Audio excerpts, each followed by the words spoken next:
देती तो उन्होंने फेंक देना था, वो ढीला हो जाता है। तो अब मैं ऐसे डालने लगी ऊपर ही, कि ऊपर से आराम से बंदा पकड़ के ऐसे ही खा लेता है, वो नरम नहीं होता।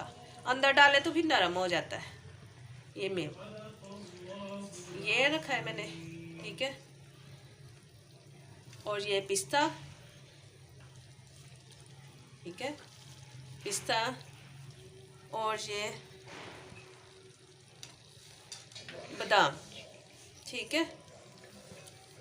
ये मैंने ना डाल दिया। आप देखिएगा, मुझे बताइएगा कैसा लगा है ये मेरे हलवा बनाने का तरीका। और दुआ में याद रखिए, आज शब बारात है, दुआओं का दिन है।